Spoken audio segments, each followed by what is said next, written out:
Hello everybody. So what we're going to be looking at today are the sum and difference formulas. And so in the previous lecture, what we looked at was some trig identities. So we looked at the Pythagorean identities and the reciprocal identities, and now we're going to move on to ones that you haven't seen before. And so there's quite a few of them. There's sum and difference formulas, which you can see right there on your screen right now. But there's others. I'll put them up real momentarily here. There's also, if I can drag it, there's the double angle formulas, which are right there. And then there are also half angle formulas, which are right here. And yeah. Okay, so let me figure out how to get rid of this. It's impossible. Okay. All right. Yeah, you couldn't see any of that, but it was an ordeal. Okay, so we have all these different formulas here, and we're not going to be dealing with all of them today, or we are, but not in this video. So there's sum and difference, double angle, half angle formulas. Okay, now where are you going to get these? Well, you're going to get them from the handout that's been posted since the beginning of the semester. Well, almost the beginning of the semester. So you want to go to the notes. Not the notes. You want to go to the Getting Started module, and you want to look for handouts and notes.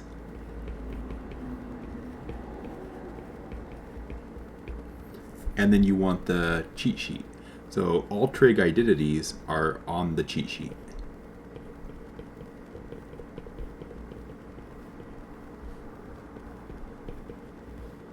Along with, what else? Along with things like a unit circle and the formulas and some stuff about triangles and all kinds of useful stuff for you guys. So if you haven't got the trig cheat sheet from Canvas yet, then definitely get it. Otherwise, you'll be looking through your notes for all this stuff. So anyway, so this is what we're doing today. So we're going to be looking at just the sum and difference formulas. So you can see them right there, and we don't really have a good way of proving these that you could do in a short amount of time and work through it. But here we have the sum and difference formulas, and yeah, and then they're always valid. Okay, so the trig identities are always valid. Right? They wouldn't write it. They wouldn't say they were equal if they weren't equal. So you don't have to worry about well, what if the angle is 90 degrees? Does it still work? Or what if it's negative? Does it still work? Or anything like that. It's just if you see the formula, then the formula is good. Valid. No matter. In this case, I'll say the alpha and beta values.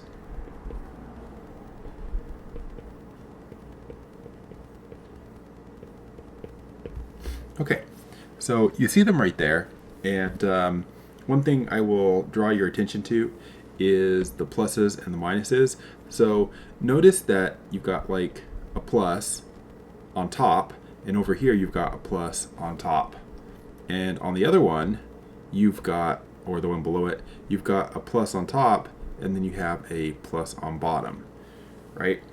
Well, that's because for the cosine version of the sum and difference formula, what they're saying is that the plus goes with the minus. So these two are connected. And if you have a minus, not what I wanted, if you have a minus, then that goes with a plus. And so you get it right. So what they're saying there, for example, is this. I think you understand it, but I'll write it anyway. So if I write cosine, that was not words. So if I do cosine of, let's say, 15 degrees plus 60 degrees, that would be, according to this formula, the alpha is 15 and the beta is 60, and I have a plus. So the formula would be the cosine of the alpha, which is 15, the cosine of the beta, which is 60, and then it's going to be, if it's a plus, it's going to be a minus over here according to the formula, right? Because the plus connects to a minus on the other side. So that's how they indicate what is going on with the pluses and the minuses there. So that's how you would write out that. Again, plus goes to minus. Okay, so there's not really a lot to say about the formulas. Other than that, there they are. And what you're going to be using in this section is just using this to do a bunch of calculations. Now, you do need your unit circle, or you need a calculator that can evaluate simple trig functions automatically. But mostly you're going to need these, like something like this. Mostly you'll need a unit circle. Do I have a unit circle? Hold on. Do I have a unit circle? Downloads? Nope. No unit circle. Oh well. It'll take too long to get one. But mostly you'll need a unit circle with the values like this on here. Oh, that's unfortunate. I'm not going to try super hard to get this perfect. But you're going to need a unit circle with 45 degrees on there. Right, 45 or pi over 4. And that's root 2 over 2, root 2 over 2. You're going to want 30 degrees.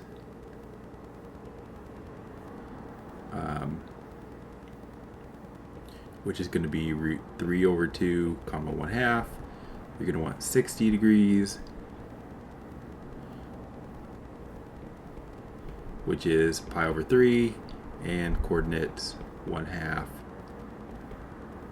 Why did I write a pi? Square root of 3 over 2. And where can I write this? 30 degrees, pi over 6. You know, and so on. And I'm not going to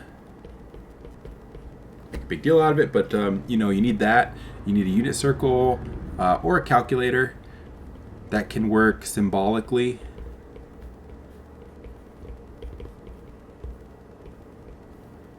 Like if you type in sine of pi over 3, you want a calculator that will answer square root 3 over 2 and not like 0.866 dot dot dot, right? So you want this, not this.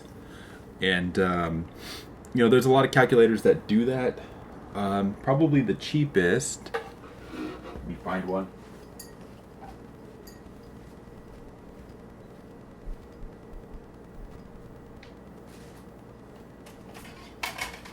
So the cheapest calculator I found that does this is this one, Casio FX 300 ES Plus. Will do this kind of calculation for you, and they're usually about $12 on Amazon. And if you just want a scientific calculator to use for another class, then this is a good one. Now, one thing to keep in mind is that like every calculator manufacturer has like a million different calculators, and so like if it doesn't say the plus on the end, then it's the wrong calculator. And also there's about 5 other calculators that look just like this one that do exactly the same thing, and they're fine, but it's harder to tell the difference between them. So this is the one I have, and again, they're about $12 on Amazon. Pretty good. You can get them at Target and Walmart and all those places too. Anyway, so let's go ahead and get started here then. So what you're going to be doing in this section, like I said, is you're going to be just applying these identities. So you're going to be applying them in various ways here. Like, like usual, I'll say that you're new in homework. Sometimes the questions are a little bit odd. Here's one of the questions. They say you are given cosine A is negative 7 over 25, and cosine B is negative 12 over 13. And they also say that this is in quadrant 3. It's a 3. And then they say this is in quadrant 2. And we want to find sine alpha, it's not alpha, A minus B.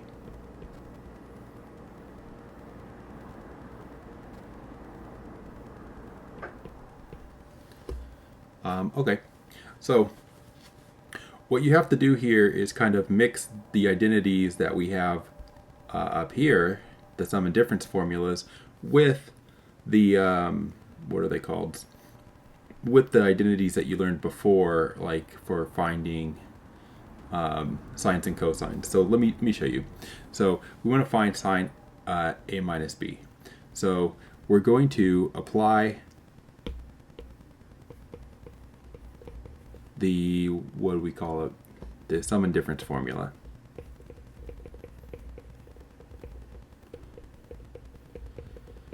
Okay, so we're going to apply the sum and difference formula. Let's see what we get.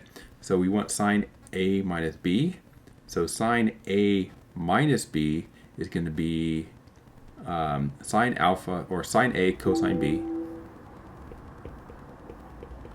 Sine A cosine B plus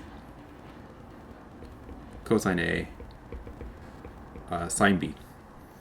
All right? Oh, no. Minus is with minus for this one, right? Looking up here. For the sine, it's a minus and a plus and plus, minus and minus. So sine, cosine, cosine, sine. So sine, cosine, cosine, sine. So that's the formula. Now, if you tried to plug in your numbers, you're going to see that you're missing a couple, right? Try to plug in cosine A and cosine B, and you'll see you are missing something. All right, so let's try that. So you plug in what you're told. You're told that, well, you don't know sine A, but you're told that the cosine of B is negative 12 over 13. And you're told that cosine A is negative 7 over 25. But then you have sine B, which you also don't know. And so they told you the two cosines, but they didn't tell you the two sines. And so they are basically going to make you figure those out. And so that's not really anything to do with the sum and difference formula. Like, we already applied the sum and difference formula, but we don't know sine A and sine B, and so we have to get that information some other way. And you've done that before, right? So, like off to the side or something, we see we're missing sine A and sine B. So calculate them, which we will do over here. So how are we going to do that? Well, remember that you've got the like sine squared theta plus cosine squared theta equals 1. And then you can plug something in. So, like, for example, if I do this for sine squared A plus cosine squared A equals 1, right? Then I can put in what is the cosine of A. So let's look up here. Where's cosine A? Oops, too far. Cosine A is negative 7 over 25. So put that in. So we'll have sine squared A plus negative 7 over 25 squared equals 1, because that's what cosine A is, negative 7 over 25. Then you can work this out. So you have sine squared A plus, that's going to be 49 over, I believe, 625 equals 1. So sine squared A is 1 minus 49 over 625. So use a calculator. Again, you need a calculator that does fractions for this. So I get sine squared A is 576 over 625, and then I can square root. So I get sine A is either plus or minus square root 576 over 625. Square root answer. And that is plus or minus 24 over 25. Okay, now it's not the plus and the minus, right? Remember how you do this. You have to figure out which quadrant you're in. And so they told us that A is in quadrant 3. So quadrant 3, quadrant 3 is down here, right? So that's where quadrant 3 is. Why did I write it that way? Quadrant 3 is down here. And so in quadrant 3, the sine and the cosine should be negative. We learned that. So actually, the number that we want is going to be negative 24 over 25, and that's because we're in quadrant 3. Okay, so that's the number that we need. Well, we also need the one for whatever the other one is. Hold on. We also need the one for sine B. Okay, that was harder than it needed to be. Now we need to find sine B. Same thing. You're going to start with sine squared B plus cosine squared B equals 1. Cosine B, you can get from up here, is negative 12 over 13 equals 1. Sine squared B is going to be, I did doing two things at once here, right? So I squared the 12 over 13 and moved it over to the right hand side. So we have 1 minus 144 over 169, 25 over 169, square root that, plus or minus 5 over 13. Right? Same thing as before. It's not actually plus or minus. We need to know what quadrant we're in. So we are in quadrant 2. And so quadrant 2 is up here. And in quadrant 2, the y value is positive, so the sign is positive. So this is actually plus 5 over 13, and that's because we're in quadrant 2. So once we have those values, then you can come back up here and we can finish off this problem by substituting them in where they go. So we're going to take 2 lines to do this. Let's do it. So we've got, I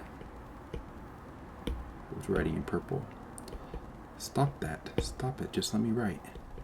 So sine A, which we found was 24 over 25, negative 24 over 25. Negative 12 over 13 minus negative 7 over 25. Sine B was positive 5 over 13, like that. And this you just multiply out. So you just have 24 times 12.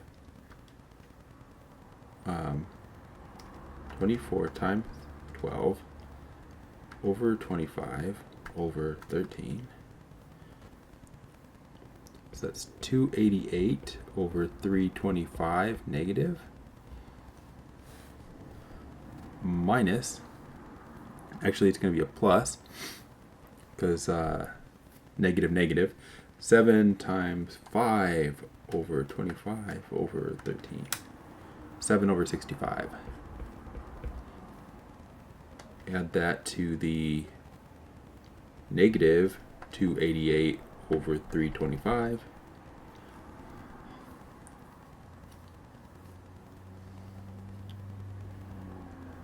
And something happened. Oh, this should have been positive. Okay.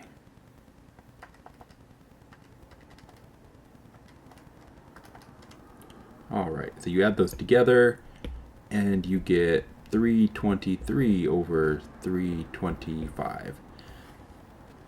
Okay, again, being able to add those fractions efficiently is important, and so that's why you would want to use Wolfram Alpha or a calculator that can add fractions. All right, so 323 over 325. Now, I think the reason they're forcing you to do this type of problem is because you can't do it just on a calculator, right? There's no way you can just type in like the information from this problem and have an answer spit out at you. You have to go through the steps. And so even though this seems like a strange type of problem, they're doing it to force you to use the theorem properly.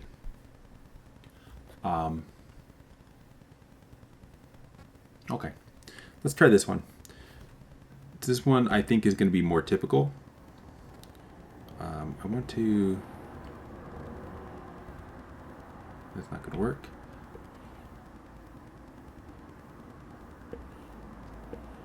My work is all disorganized here. Let's try this. Okay, I'll put my example here so we don't waste that much space. So tangent A is 8 over 5. Tangent B is 7. And they want find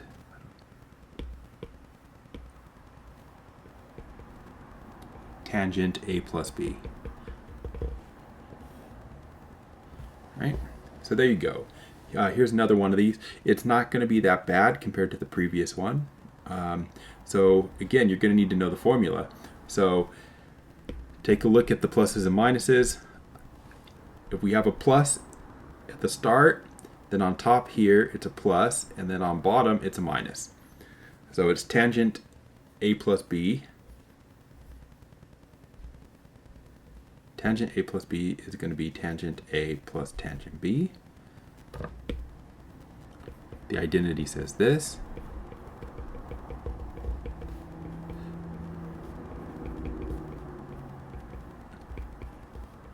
Over, and then what's it over?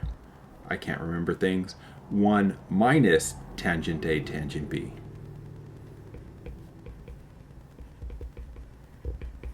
Like that. So that's your formula, and then literally you're just plugging in the numbers. So you just plug in your numbers and simplify the fractions here.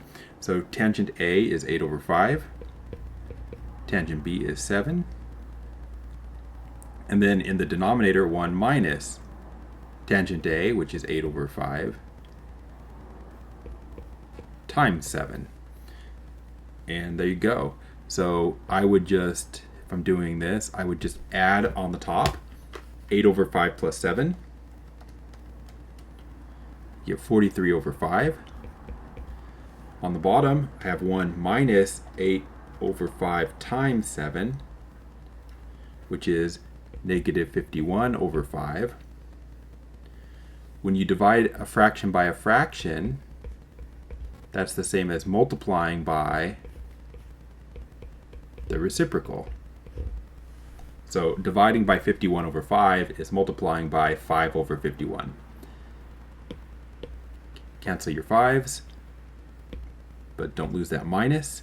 And it looks like we're going to have negative 43 over 51. And then that's your answer. And notice that that was a lot faster than the previous problem. The previous problem was long because we had to do all this business on the left-hand side here where we had to find missing values. And they didn't make us do that here for the tangent. So life was better for us. All right, let's do one more like that first one. We'll do it in a way that heads to the answer faster.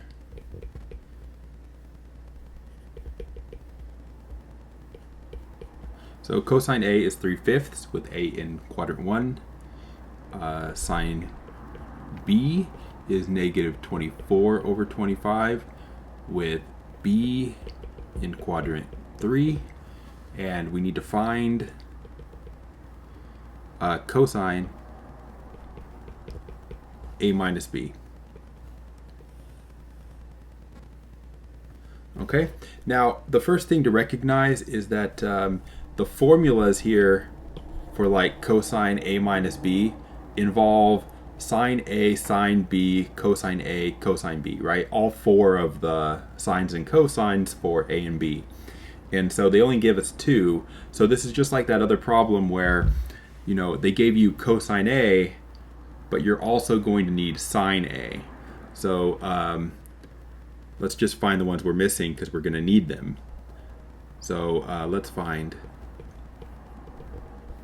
sine A first. Well, how are you going to find sine A?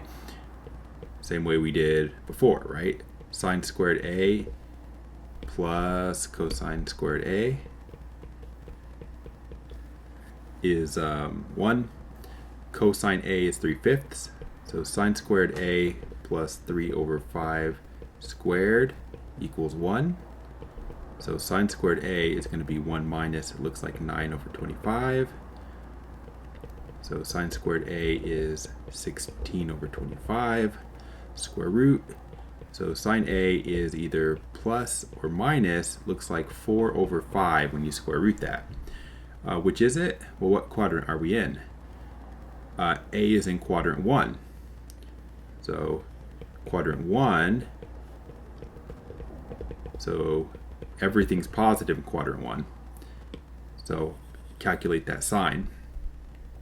We're also going to need, what else are we missing? We're missing the cosine of B. So we need cosine B. So do that again for B. So sine squared B plus cosine squared B is 1. Put in sine B is that 24? I can't read my own writing.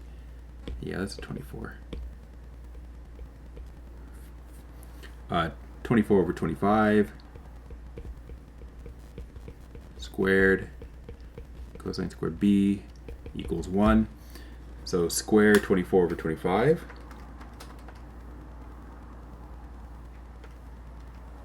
You get 576/625. So cosine squared B is 1 minus that.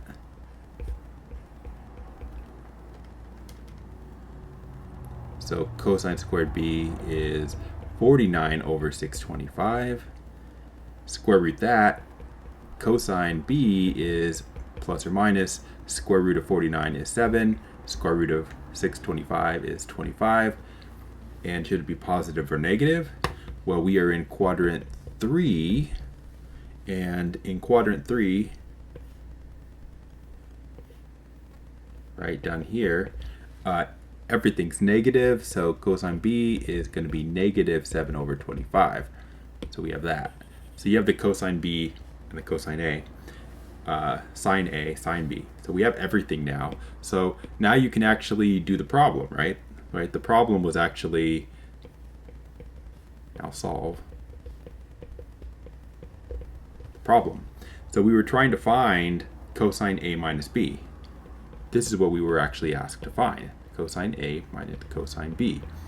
And so your identity for cosine A minus B, look at the identities.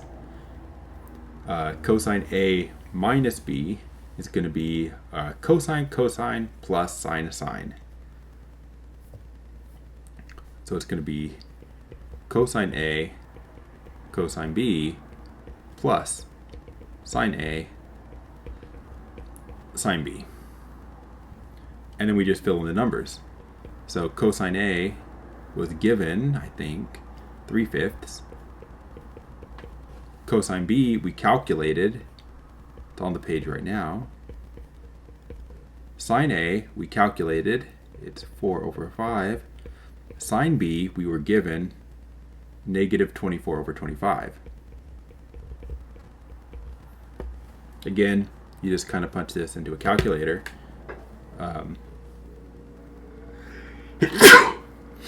Sneeze. All right, negative 21 over 625. No, 125. And then on the other one, 4 times 24, negative 96 over 125.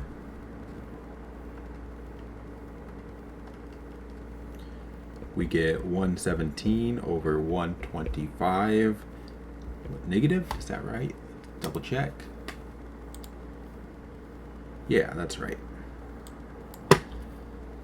Okay.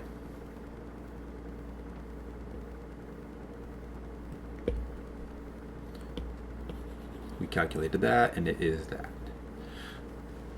All right, and so that's how you do those. And I'm going to look for a different type of question, see if I can find one.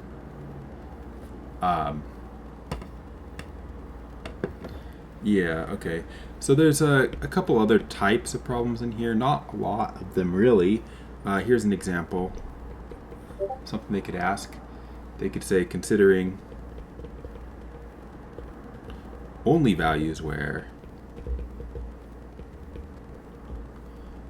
cosine alpha minus beta over sine alpha sine beta exists, right? Because there's a denominator, and so the denominator might be 0, and you're not allowed to divide by 0. That's what they're saying there. That's why they say if it's defined. Then the cosine of alpha minus beta over sine alpha sine beta equals what? Okay, and so what they expect you to do is they expect you to take the numerator and apply the identity in the numerator and then somehow simplify. Okay, so that's what they're wanting you to do. They want you to apply the identity here, the sum and difference formula,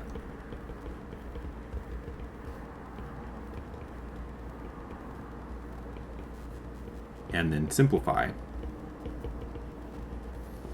All right, and it's just to get you used to manipulating expressions like this. So what will it be? Well, we're going to apply the sum or difference formula. So cosine alpha minus beta, thankfully we just used it, so I don't have to scroll up too far. So it'll be cosine alpha cosine beta. If it's a minus, it'll be a plus. Sine alpha sine beta over sine alpha sine beta. Now, then what you would want to do is simplify this, and the way you would simplify this is, I mean, you know this rule for fractions, right? Like if I have this, so recall, if you have like an a plus b over c on a fraction, you can split that up into two separate fractions, right? Where they're both over c. So if you apply that here, then you can split up this fraction into cosine alpha cosine beta over sine alpha sine beta plus sine alpha sine beta over sine alpha sine beta, like that. And then what they expect you to do is simplify that. And so take a look at this. Cosine alpha over sine alpha, what's that? A cosine over sine is a cotangent. That's a cotangent alpha. Right? Cosine over sine. And then here, there's a cosine beta over sine beta. So what's that? That's another cotangent. That's a cotangent beta. And then here, same kind of thing. Oops. What is sine alpha over sine alpha? Of course, that is just 1, right? And what is sine beta over sine beta? Another 1. So what do I get? Well, just cotangent alpha cotangent beta plus 1.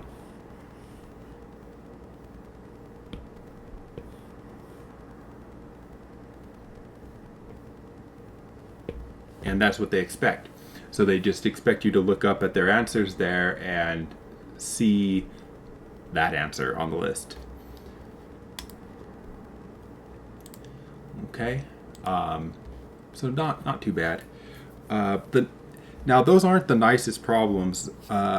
Like usual, the homework assignment doesn't give you the problems in order of difficulty. So like I'm halfway through the assignment now, and now I'm starting to get to the ones that are actually like easy here. So like this one says, compute the exact value of tangent 150 plus 45. Okay. And so the idea is that you don't know this. You don't know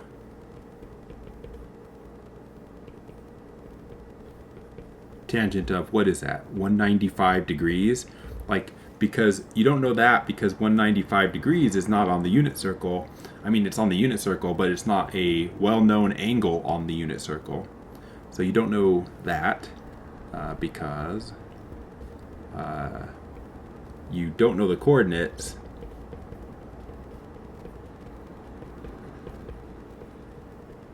Don't know the x and y coordinates for 195 degrees. Okay, but we can apply our identity and let's see what we get.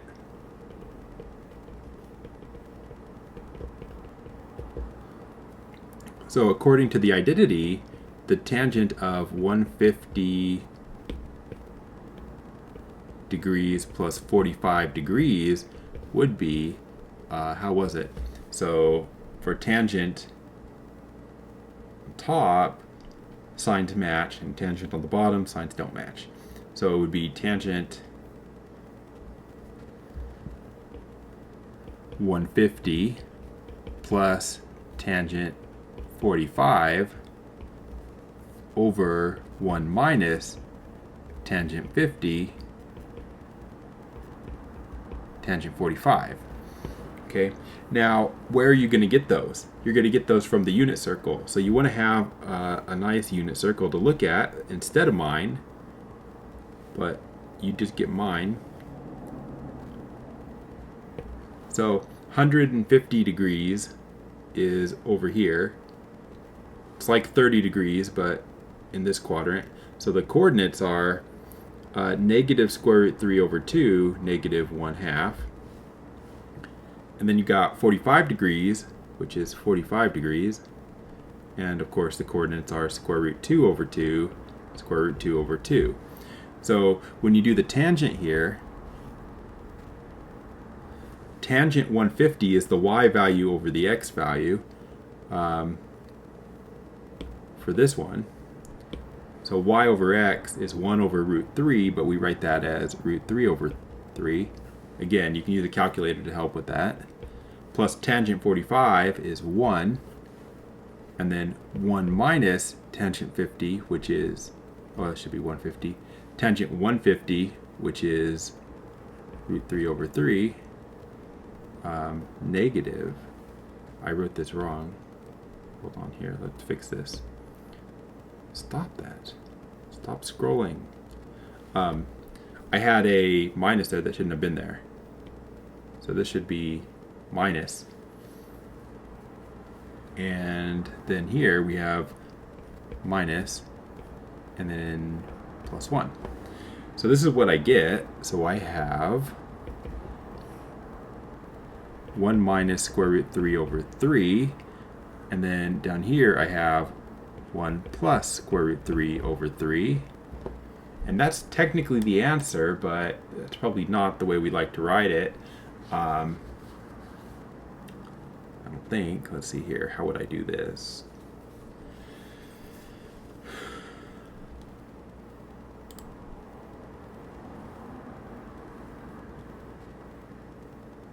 Yeah. It's kind of tedious. I'll show you how to get the answer they get. You probably can type this in. I'm not 100% sure, but you can probably type this into the computer and have that work. But if you want to get the answer the way they get it, what you'd have to do is, if you multiply both sides, like the top and the bottom, by 3, then you can clear out the fractions, because you distribute this and you distribute it on the bottom, and you get 3 minus square root 3 over 3 plus square root 3. And that's a little bit nicer, but they don't like having the square root of 3 in the denominator, so they rationalize it. So the way you rationalize the denominator is you have to multiply by the conjugate here.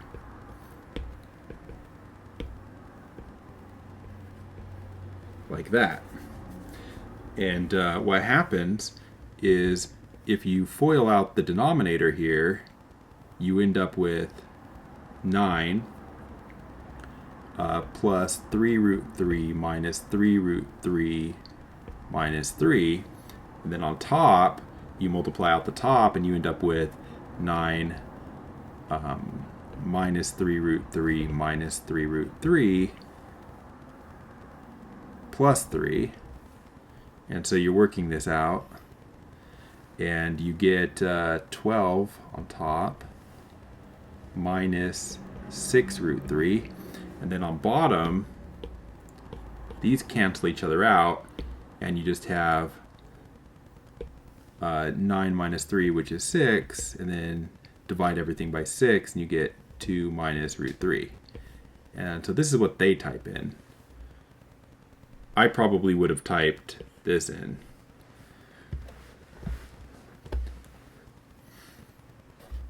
All right.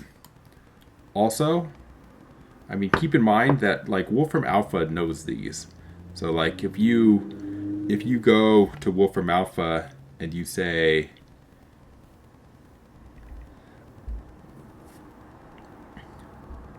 tangent, what was it, 195? I should have said degrees. Oh, it guessed degrees anyway. But there, 2 minus root 3. So you can definitely check your answers on these.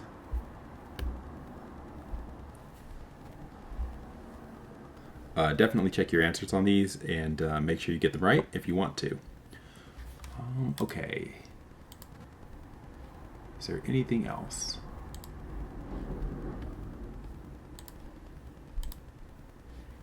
Just seeing if there's any other questions. I don't see any. I'm seeing the same ones over and over.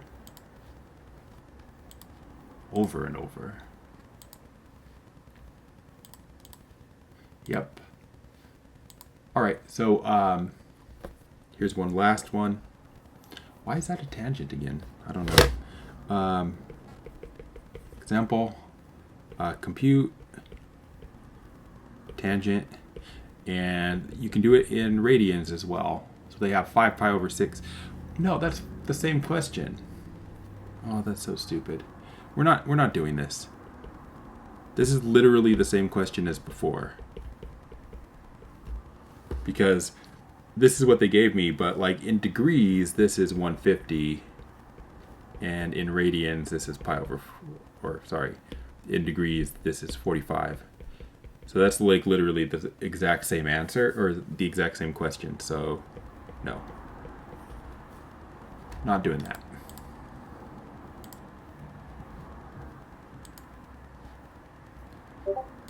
Give me something new, guys. Yeah, you know what? They don't have any. So that must be it then. So that's the assignment, and not too bad. Again, I would say what's hard is like what I have over here on the left, right? which is technically not even new at all. What you're doing on the right is just plugging in numbers. The only difference is when you get one like this where you're simplifying. And it really is the same kind pretty much every time. Apply the formula, split up the fraction, see if anything cancels at the end. So good luck. And yeah, that's it.